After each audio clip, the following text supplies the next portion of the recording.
An AI system can be remarkably capable and still optimize the wrong problem.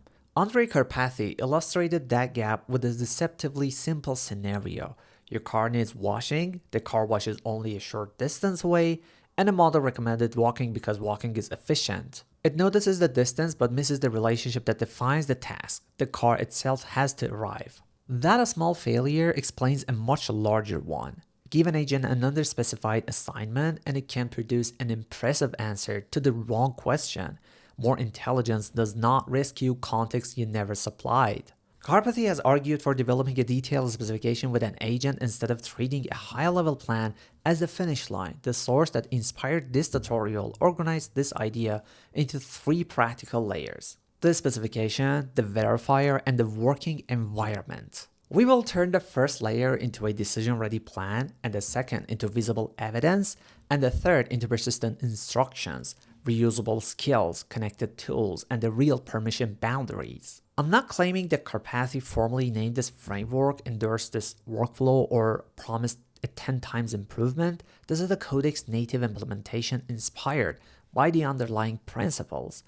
Your understanding must shape the system around the agent. I'm recording in the ChatGPT desktop app with Codex selected. Work mode in ChatGPT shares the same core agent, but Codex exposes the local project, terminal, Git review, and developer controls needed for these demonstrations. By the end, you will know what Codex can do directly, what requires setup, and what the evidence does and does not prove. Suppose you tell Codex, build me an end-of-month report. Who reads it? What decision should it support? Which numbers matters? What format already works? And what makes the result unacceptable? If those decisions are missing, Codex still has to produce something. The output may look polished while being completely misaligned. So do not measure progress by how quickly the agent starts. Measure it by how few important assumptions survives into the build. For ambiguous work, Codex has a plan mode. It can inspect available code context, ask clarifying questions, and produce a plan before implementation. You can also explicitly ask it to interview you. The goal is not merely to create a plan, the goal is to expose decisions while changing them is still cheap. So I have opened the fictional client dashboard project as a local chat, and I am switching to plan mode because I want decisions, not implementations. The project brief describes the rough assignment. The account data shows what information is actually available. It is a small fictional data set, 12 accounts with revenues, health, open risk, and last contact fields. And an approval report gives Codex a structural reference. The prompt authorizes Codex to inspect those materials, ask 5 decision-changing questions, and produce the final plan. It explicitly prohibits file changes. Watch the questions. Codex should make me choose the audience, the decision this dashboard supports, the ranking method, the allowed data, and the definition of done instead of quietly choosing those things itself. After the 5th answer, I'm checking the plan for the requested headings. Then I'm opening the terminal and running git status. The empty result and empty review panel prove that we clarified the work without starting implementation. Plan mode exposes assumptions. It does not decide the business goal or guarantee that the plan is correct. When you review a plan, look for 3 warning signs: a decision disguised as a detail, an acceptance criterion that cannot be observed, and a checkpoint containing several risky changes. Send those back before building, then make the work smaller. The second project divides the dashboard into 3 explicit checkpoints. I'm using a local chat in the default Codex mode because this time I'm authorizing an implementation, but only checkpoint 1. The brief defines the outcome. The boundaries file separates the stages. The existing code shows the starting point. Checkpoint 1 loads those same 12 local records from JSON into existing table. And the acceptance script gives the first checkpoint an observable test. The prompt asks Codex to describe all 3 stages but authorizes only the account table. Summary cards, ranking logic, and mobile stylings are explicitly out of scope. Now I'm checking the terminal for the checkpoint 1 pass message. In the review panel, I'm looking for the table loading change and confirming that no later stage work slipped into the diff. Finally, Codex stops at awaiting checkpoint 1 review. That stop is useful workflow discipline. It is not a security boundary. I still need to inspect the workflow before authorizing the next checkpoint. Once the target is clear, decide what evidence would convince you that the result works. For code, that might include tests lining a reviewed diff and the feature working in a rendered interface. For a report, it might include required sections, calculation checks against source data, and comparison with an approved example. Do not let finished mean Codex said it was finished. With verification as a tiny evidence table, name the claim, name the check, record the results, and state what was not covered. That prevents a test command, a screenshot, and a vague statement of confidence from blending into an impressive looking but useless paragraph. This project contains one narrow visual bug. 2 action links fit one desktop but need to stack on a small screen. I'm using a local Codex chat because this demonstration combines file edit, an automation test, and a rendered browser check. The task file defines the bug. The style sheet is only an authorized implementation file, and the prompt prohibits changes to the desktop structure, text colors, and the JavaScript. First, I'm checking the terminal for the mobile acceptance pass message. Next, the built-in browser shows the page at 1280 pixels and 390 pixels. On desktop, the actions remain side by side. On mobile, they stack without horizontal overflow, and both labels remains visible. Finally, the review panel should contain only the scoped style sheet change. Codex reports separate evidence for the automation check, desktop observation, and a mobile observation. If the browser is unavailable and I show the supplied screenshots, they are pre-verified reference screenshots, not evidence from the live run. This proves the localhost behavior we actually inspected. It does not prove every viewpoint, an authenticated state, or production behavior. The same rule applies to deployment checks. A public health endpoint, approved command, or connected tool can raise confidence. One green response does not prove the entire deployment is correct.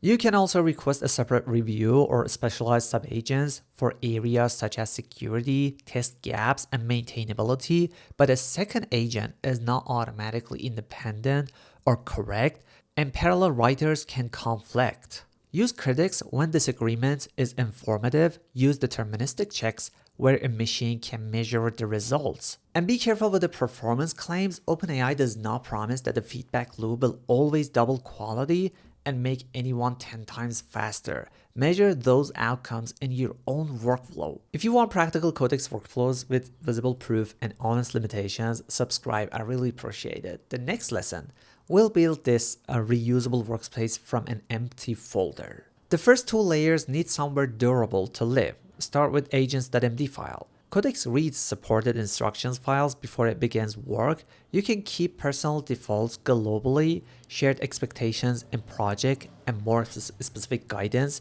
near subdirectory.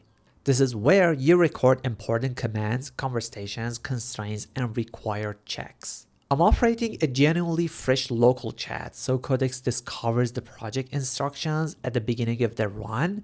Agents.md says that after changing the same page, Codex must run a smoke check and report the complete results. My prompt authorizes the subtitles edits and prohibits every other content or style change. Notice that I do not mention testing. Now watch the terminal. Codex run the smoke checks because the project instructions required it, not because I repeated in a prompt. The review panel shows the only subtitle change, and the final report includes the passing smoke results. That proves the instructions was discovered and followed in this run. Agents.md file is durable guidance, not an operating system security boundary. Keep it short and operational. Put specialized procedures somewhere better suited for repeatable workflows. That brings us to the skills. A Codex skill is a reusable workflow built around a skill.md file with optional scripts and references. This project contains a release note checker. The skill defines the procedure that release notes provide the subject, the policy supplies the standards, and the output file makes the results inspectable. I will show it twice in the fresh local chat. First, I explicitly select the skill, then I reset the project and describe the same job without naming it so we can observe implicit matching. This skill writes the structured review, flags the unsupported performance claims and missing migration guidance, and runs the repository check. The review panel should show the change only to the output file. If implicit invocations is available, Codex select the same skill because the request matches the description. Success shows that the work was selected and followed. It does not guarantee that every judgment inside the review is correct. Local skills are useful for one project or one person when you want to distribute them or bundle them with connectors or NCP configurations or hooks. The installable package is a plugin. Codex can also read organized workspace files, use approved plugins or MCP servers, and optimally use local memories. Called as context and retrieval, not model training, local Codex memories are experimental and off by default. Required team rules still belong in check-in guidance. Finally, separate advice from enforcement. This disposable project demonstrates 3 different control layers.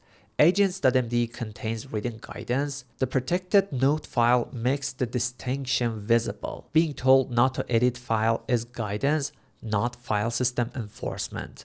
The sandbox and permissions per file define technical access, and an experimental command rule describes one forbidden command prefix. I'm using a local chat with workspace scoped permissions. The prompt authorizes one read-only network command and prohibits file changes. Codex pauses for approval before network access.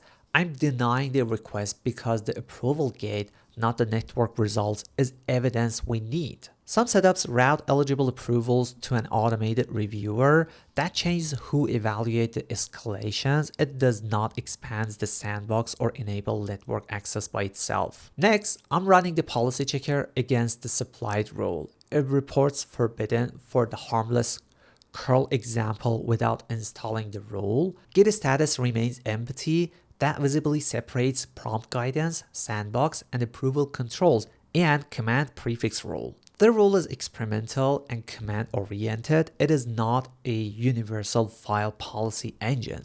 Hooks provide another extension point. They can observe many local tool calls, and pre-tool use hook can block or rewrite supported calls, but a specialized tool path can opt out of the default hook path. Treat hooks as trusted, tested guardrails, not as unbypassable folder firewalls. For enforceable file system boundaries, use an appropriate sandbox or permission profile. Here is the hierarchy to remember. Put one-off direction in the prompt, put durable project behavior in agents.md, put repeatable procedures in skills, use approved plugins or MCP tools for live systems, use permission profiles and sandboxing for access boundaries, approvals for consent gates, and rules or hooks only with their documented scope. The Karpathy-Inspired idea underneath this system is not the agent should replace your understanding. Your understanding has to shape the system around the agent.